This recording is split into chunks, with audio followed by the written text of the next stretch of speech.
సంబంధిత నీటిపారుదల శాఖ మంత్రి హరీష్ రావు గారు మొత్తం వ్యవస్థల్ని తప్పు పట్టిండని చెప్పి పేజీ నెంబర్ 98 ఈ పుస్తకం పేజీ నెంబర్ 98లో స్పష్టంగా హరీష్ రావు గారు తప్పు చేసింది, ఈ తప్పుకు కారణం హరీష్ రావు గారు అని చెప్పి కమిషన్ క్లియర్గా ఈ పేజీలో రాసింది అధ్యక్ష. ఎందుకు ఎందుకు ఎందుకు వారు ఈ కమిషన్ తప్పు పడుతుండు? ఈ పుస్తకంలో PC Ghosh supreme court judge Lokpal పనిచేసిన అతను స్పష్టంగా 665 పేజీల రిపోర్ట్లో హరీష్ రావు గారిని పిన్ పాయింట్ చేసి ఇచ్చిన రిపోర్ట్లో వాస్తవాలను బయటపెట్టింది. కాబట్టి ఈరోజు వారి అక్కసు వారు విషం చెబుతున్నారు అధ్యక్ష. ఈరోజు స్పష్టంగా ఇన్ని ఆధారాలు, ఈ ఆధారాల ప్రాతిపదికన పిసి ఘోష్ గారు ఈ నివేదిక ఇచ్చిన పేజీ నెంబర్ 98 నేను ఇప్పుడు మీకు రీడౌట్ చేసి వినిపించిన అధ్యక్ష.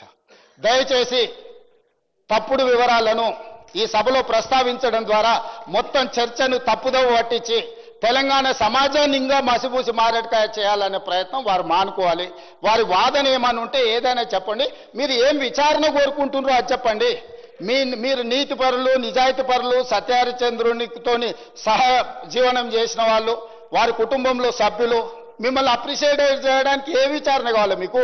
ఈడీ కావాలన్నా, ఇన్కమ్ ట్యాక్స్ కావాలన్నా, సిబిఐ కావాలన్నా, లేకపోతే సిట్ కావాలన్నా, ఏసీబీ కావాలన్నా, సిబిసిఐడి కావాలన్నా, ఏ విచారణ కావాలో చెప్పండి అని అంటే అది చెప్పకుండా మళ్ళీ తప్పుదో పట్టించే మాటలు మాట్లాడుతున్నారు అధ్యక్ష. దయచేసి వారు తప్పుడు సమాచారాన్ని రికార్డుల నుంచి తొలగించాల్సిందిగా నేను కోరుకుంటున్నా అధ్యక్ష.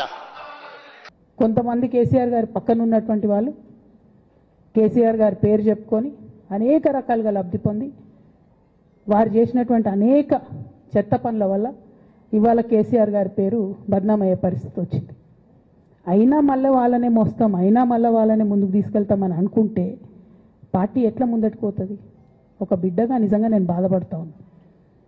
ఇవాళ 5 సంవత్సరాలు ఇరిగేషన్ మంత్రిగా చేసినటువంటి హరీష్ రావు గారిది మేజర్ పాత్ర లేదా దీంట్లో? అందుకే కదా కేసీఆర్ గారు వారిని సెకండ్ టర్మ్లో తప్పించిండ్రు. ఈ మొత్తం కాళేశ్వరం ఎపిసోడ్లో కేసీఆర్ గారికి మరక అంటిందంటే 2-3 వ్యక్తులు కారణం. మాజీ రాజ్యసభ సభ్యుడు ఒకలైతే, హరీష్ రావు గారు ఒకలైతే, మేఘా కృష్ణారెడ్డి గారు ఇంకోడు, మేఘానో బోగానో ఏదో. ఈ పెద్ద పెద్ద కాంట్రాక్టర్లు అందరితో కుమ్మక్కై కేసీఆర్ గారు ప్రజల కోసం ఆలోచన చేస్తే, నీళ్ల కోసం ఆలోచన చేస్తే, వీళ్ళు సొంత వనరుల కోసం, డెవలప్మెంట్ కోసం, ఆస్తులు పెంచుకోవడం కోసం ఆలోచన చేసి ఇవాళ మీ వల్ల రేవంత్ రెడ్డి లాంటి వ్యక్తి, తెలంగాణ ఉద్యమానికి సంబంధం లేని వ్యక్తి, కేసీఆర్ గారి కాలి గోటికి సరిపోని వ్యక్తి, ఆయన నిలబడి కేసీఆర్ గారిని చేయెత్తి చూపించి కేసీఆర్ గారి మీద సిబిఐ ఇవాళ నేను వేస్తా అని చెప్తున్నాడంటే కారణం ఎవరు దీనికి? నేను భరించిన ఇదే హరీష్ రావు గారు, ఇదే సంతోష్ రావు గారు అనేక కుట్రలు చేసినా కూడా భరించిన. నా మీద ఓపెన్గా మీడియా మిత్రులందరితో రకరకాల మాటలు చెప్తే కూడా నేను భరించిన. నా పర్సనల్ అటాక్కి నేను ఎప్పుడు కూడా వాళ్ళను ఇంతవరకు పేరు పెట్టి పిలవలేదు, మాట్లాడలేదు. ఫస్ట్ టైం చెప్తున్నా. నేను ఎందుకోసం చెప్తున్నా? కేసీఆర్ గారికి ఈ వయసులో సిబిఐ ఎంక్వైరీ ఏందండి? ఎందుకోసం ఆ కర్మ పట్టింది? ఎందుకు భరించాలి? ఇటువంటి వాళ్ళని చూస్తూ ఎందుకోసం ప్రొటెక్ట్ చేసుకోవాలి?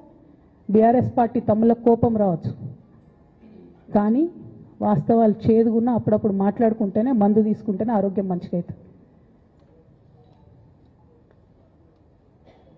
ఇట్లా చెప్పుకుంటూ పోతే చాలా చాలా అంశాలు ఉన్నాయి. వాటన్నిటి జోలికి నేను పోదలుచుకోలేదు. కానీ కేసీఆర్ గారు హిమాలయ పర్వతం అంత ఎత్తు లాంటి పర్సనాలిటీ ఆయనది. ఆయనను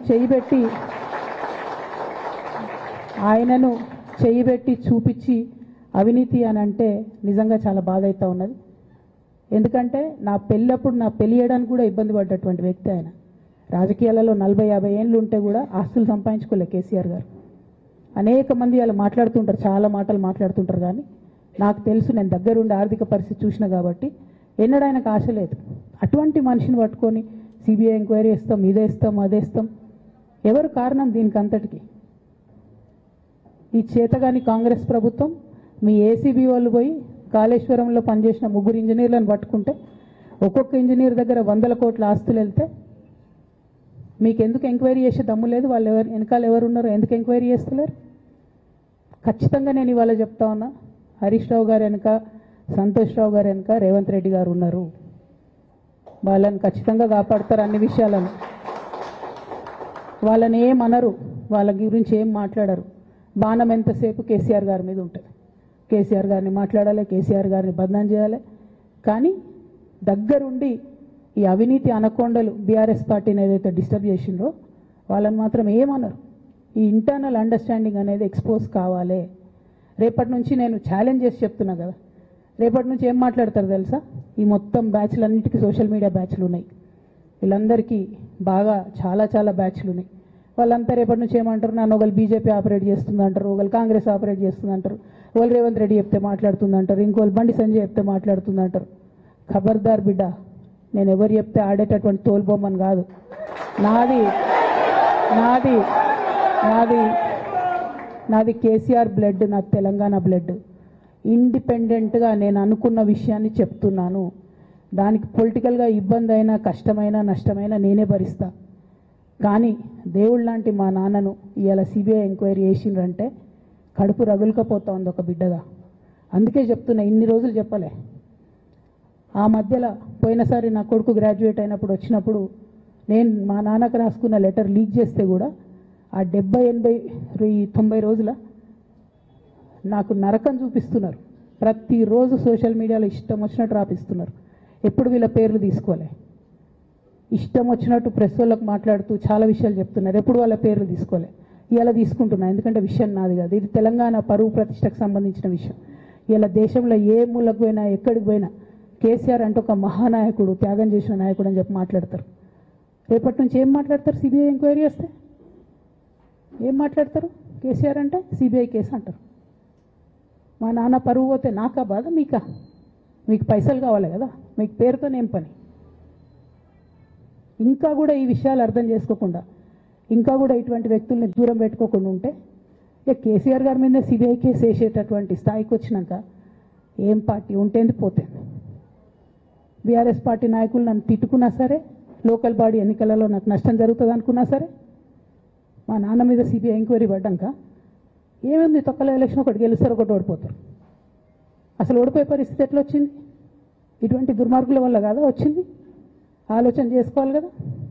ఓ అంటే నా దగ్గర పైసలు ఉన్నాయి, టీవీలు ఉన్నాయి, సోషల్ మీడియాలు ఉన్నాయి, ఏటు పడితే అటు మాట్లాడతామంటే తోలు తీస్తాం చెప్తున్నా నేను. గీత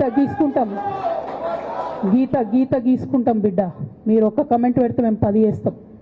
ఏది పడితే అది మాట్లాడచ్చు సోషల్ మీడియాలో అనుకుంటూ చూసుకుంటూ ఊరుకుంటున్నా.